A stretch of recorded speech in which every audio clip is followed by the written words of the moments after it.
হাসান আর বৃষ্টি পার্কে ঘুরতে এসেছে। দুজন দুজনকে ৩ বছর ধরে ভালোবাসে। হাসান অনেক সময় বৃষ্টির কাছে যাবার চেষ্টা করেছে, কিন্তু বৃষ্টি কখনো হাসানের কাছে যেতে চায় না। বৃষ্টি কখনো হাসানকে সুযোগ দেয়নি। সবসময়ের মতো হাসান আজও বৃষ্টির কাছে আসার চেষ্টা করে। তখন বৃষ্টি রেগে যায়। হাসান বৃষ্টিকে একটা চুমু দেওয়ার চেষ্টা করে। বৃষ্টি তখন রেগে গিয়ে হাসানকে থাপ্পড় মেরে দেয়। হাসানকে বলে, আমি তোমাকে অনেক ভালোবেসেছিলাম, আর তুমি তুমি সবসময় আমার সুযোগ নিয়ে বেরিয়েছ। আসলে তোমার মতো ছেলেদের ভালোবাসাটাই ভুল। এই কথা শোনার পর হাসান রেগে যায় আর বৃষ্টিকে বলে, তুমি কাজটা একদম ঠিক করোনি। আজকের পর থেকে তোমার সাথে আমার কোনো সম্পর্ক থাকবে না। এই কথা বলে হাসান চলে যায় আর কান্না করতে করতে বৃষ্টি চলে আসে। রাস্তায় বৃষ্টির সাথে তুলির দেখা হয়ে যায়। তুলি বৃষ্টিকে বলে, কি হলো, কাঁদছিস কেন? তখন বৃষ্টি তুলিকে সবকিছু খুলে বলে। তুলি তখন মুচকি হেসে দিয়ে বলে, বয়ফ্রেন্ড গার্লফ্রেন্ডের কাছে কিছু চাইতেই পারে, এতে তো দোষের কিছু দেখছি না। এই তো আমি কালকে আমার বয়ফ্রেন্ডের সাথে দেখা করে এলাম, আমার তো কিচ্ছু হয়নি। তোর বয়ফ্রেন্ড তোর কাছে কিছু চাইতেই পারে। বৃষ্টি তখন তুলির কথার জবাবে বলে, ও যদি আমার সাথে বেইমানি করে তখন আমি কি করব? তখন তুলি বলে, বিশ্বাস না করলে ভালোবাসতে নেই, ভালোবাসতে হলে বিশ্বাস করতে হয়। এই কথা বলার পর তুলি চলে যায়।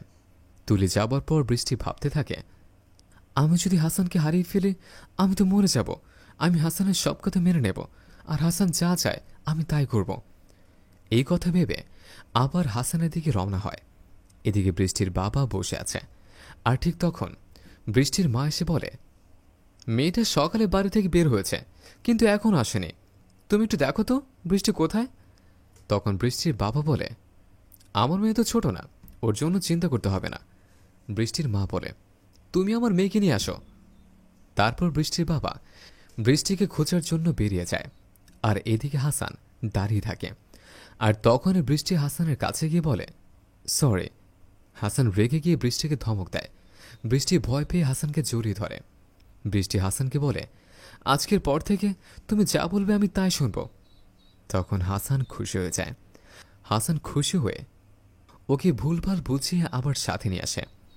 রাস্তায় বৃষ্টি বাবার সাথে বৃষ্টির দেখা হয়ে যায়। হাসান আর বৃষ্টি চমকে যায়। হাসান কিছুটা ভয় পেয়ে যায়। তখন বৃষ্টির বাবা বৃষ্টিকে বলে, কোথায় যাচ্ছিস বৃষ্টি? বৃষ্টি তখন বৃষ্টির বাবাকে বলে, বাবা, আমি একে ভালোবাসি। তখন বৃষ্টির বাবা বৃষ্টিকে ধমক দেয় আর বলে, ছেলেটাকে তুই কতটুকু জানিস? এ ছেলেটা ১ নম্বর টাউট।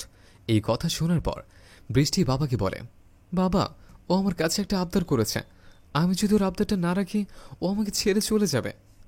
এই কথা শোনার পর বৃষ্টির বাবা ছেলেটাকে ধমক দিল আর বলল, আর কখনো আমার মেয়ের সামনে আসবে না। তখন হাসান চলে যায়, আর বৃষ্টির বাবা বৃষ্টিকে কাছে টেনে নেয় আর বুঝিয়ে দিল যেটা করেছে সেটা একদম ভুল। বৃষ্টি কান্না করতে লাগলো। তারপর বাবা মেয়ে বাড়ির দিকে রওনা করল। আসুন আমরা নিজেরা সতর্ক হই।